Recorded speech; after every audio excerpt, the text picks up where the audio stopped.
What's up, YouTube? This is Alec with Team APS, and I'm sitting here with Paul, and we're trying to decide whether it's better to invest in meta decks or casual decks. Let's talk about it.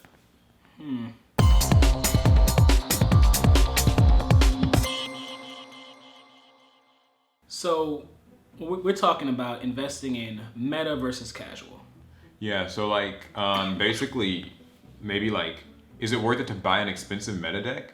Or is it worth it to just save your money and buy a casual deck? And when I think about it nowadays, the disparity in price is huge. It's kind of always been huge. Yeah, at the height of any meta deck, they can cost up to $600. Yeah, a few $100 for sure. And there's casual decks where you can spend like 20 or $30. Yeah, and sometimes 3 structures. And this is the big battle between casual meta players. About who's is it you guys are spending too much money? You're not having enough fun. Yeah, and then the other side, I guess, what do they say? Casuals. You don't take this seriously enough. Yeah, you're not good at this game. Yeah, you're a casual scrub, find a different hobby. So let's talk about it, right? The first thing we gotta mention is what's being put in. We know it's time and money. Regardless of what type of player you are, you're putting in your time and you're putting in your money. Now, from a competitive playing aspect, how much time are you willing to put in? Yeah, that's a good place to start, I think, because it's kind of if you're a competitive player, you're spending this money and playing this game for a different reason. So I always saw it as you're spending maybe a few $100 on a deck, but you're also traveling a lot more, and you're playing in real tournaments, not so much just locals, but you're playing at regionals and you're playing at YCS events. It costs more to go, it costs more just to play in these tournaments. Yeah, and you really are at a huge disadvantage if you don't have 3 diagrams in your deck, or if you aren't running 3, say, Pot of Desires in a deck that's supposed to have 3 of it, or if you aren't running the 3 Ash Blossoms. Now I want to bring it back to time, because how much time do you think a casual player has to build a deck?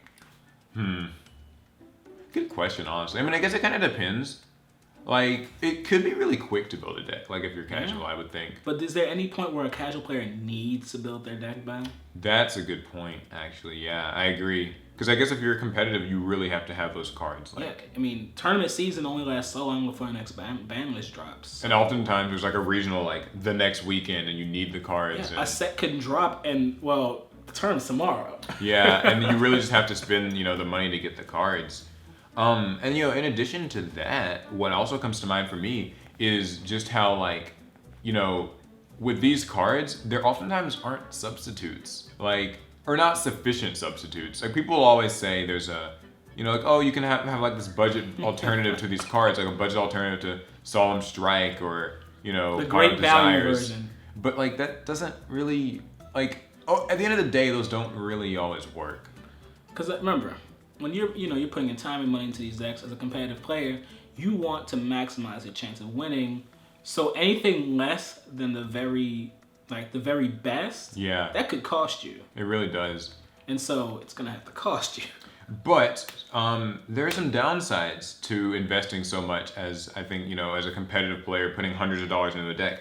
And that mostly comes from the ban list. Ooh, that ban list. Yeah, which can be volatile, and these days... Yeah, it can be just straight cruel. It can be cruel, and you don't know when. What do you think was the worst? Well, it's hard to say worst, but for a competitive player, what ban list was probably the worst in recent memory? In recent memory, there's 2, right? Okay, and people were mad about both. I think of October 2015. I believe that was one that just massacred Shaddoll's and Necroz. And a couple other decks, but mostly those 2, because that was one where Construct got banned, Shriek got banned, Mathematician went to 1, El Shaddall Fusion, and all that stuff, just kind of Unicorn went to 1, just really straight slaughtered those decks, and people were pissed. Because, not only were the decks expensive, but these are people's favorite decks, and they spent a lot of money on them. Yeah. Another recent one, too, is the whole emergency ban list for PayPay, where people were kind of mad about that. But I think the Shaddall and the Cross one is probably... I have a personal story on that. Yeah, it does. I wanted to take my first steps into competitive Yu-Gi-Oh! When it was right when that ban list was about to drop, actually. I had been trying to build Shaddolls for so long, but I was like, I wanted to play competitive, but I had casual values. So I was very slowly collecting those cards since Shaddolls dropped. And it was YCS around YCS Dallas. I had finally picked up the last constructs I needed, and I was like, yes, I got the deck. I just need to go home, build it, and play it. And like literally, and that was the time when like the banlist, we didn't know when banlist happened, so one Tuesday afternoon or something, it's just like, hey, constructs banned. Maths at 1, Shaddol fusions at 1, everything's just gone to hell in a handbasket. My whole soul was ripped out. And I think that's really one of the things that as a meta player or as a person getting into competition and spending a lot of money, you really gotta like come to terms with it. And you have to kind of have a sense about these things. See, the vendors, they were selling those constructs cheap. I didn't understand that. I saw them, they were cheap. I was like, yes, I got them. The vendors, they didn't know when it was gonna happen, but they knew it would. Yeah, and they knew that the time was ticking. That's probably another thing. I think something also that's kind of important when it comes to like investing in cards then is, is it worth it to invest in a card for a deck that's not meta, but is still, the card itself is expensive? Oh, that happens so often. Very recently, actually. What's, the recent card? The Magician Girl? Mm-hmm. Apprentice Illusion Magician? How much is she right now?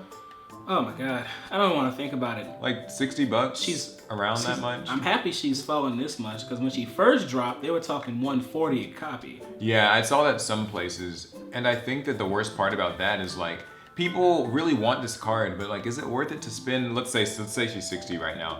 Is it worth it to spend 60 on a card where the deck itself isn't even like actually top tier? I mean, even there's no promises that you're gonna go to you're gonna go to a regional or YCS and top with it. You might. Yeah, because like Dark Magician, even with her, isn't drastically better than it was. It's not shooting a tier, top tier position. It's gonna be a nice tier 2, possibly rogue option.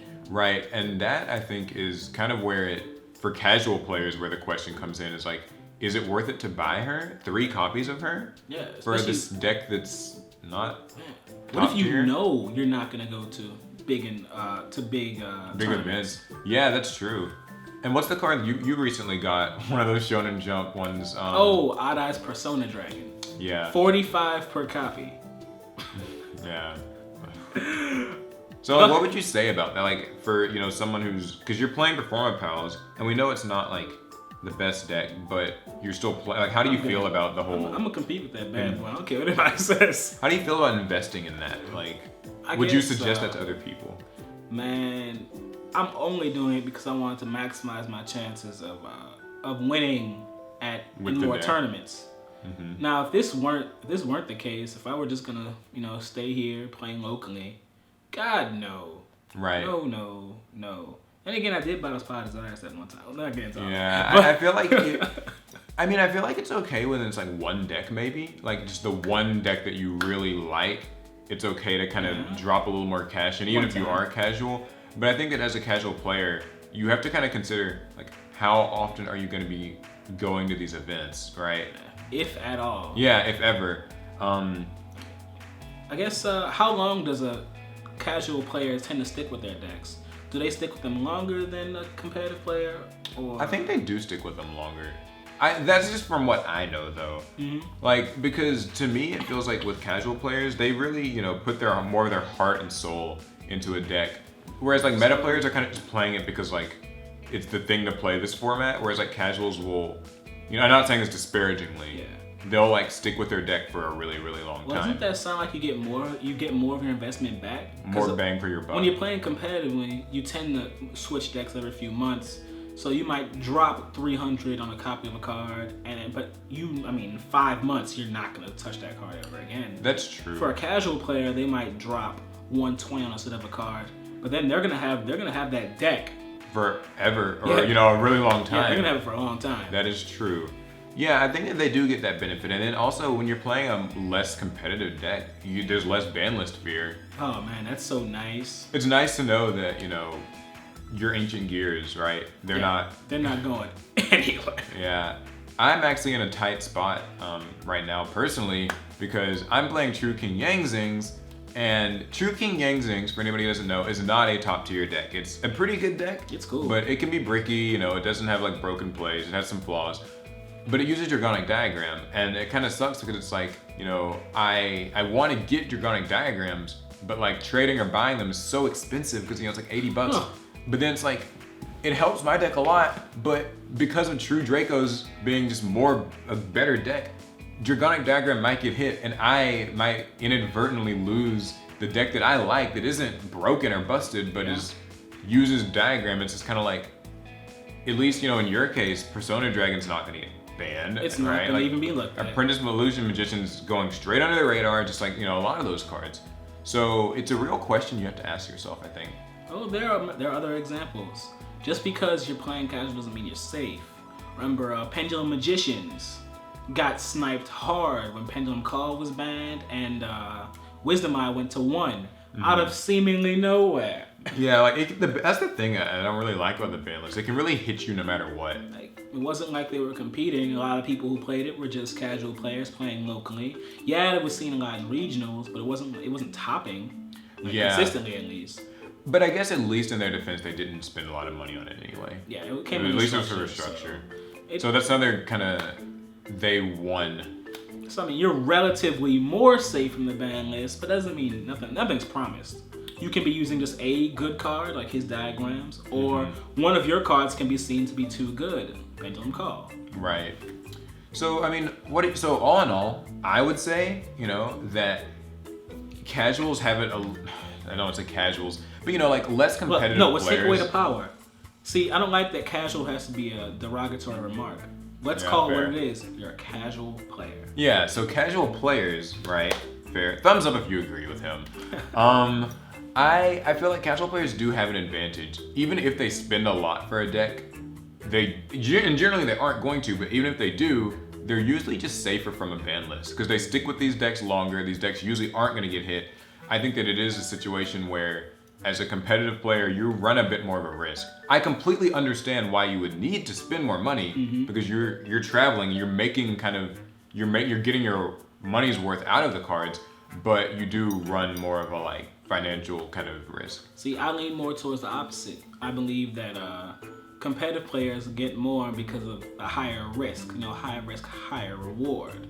So yeah, a casual player has their decks will have longer longevity, a little bit safer investments, but you stand to gain a lot more playing competitively as far as whether it's a monetary prize, whether it's just more cards. Yeah. Like victory in a larger tournament, it just feels good. I think it feels good, and it serves more of a concrete justification of what you've done. It's true, and there's no right or wrong answer is the best part. So yeah. What do you guys think? Yeah, leave it in the comments. Let us know. Yeah, feel free to argue. Have some fun. Yeah, that's all we have to say about it.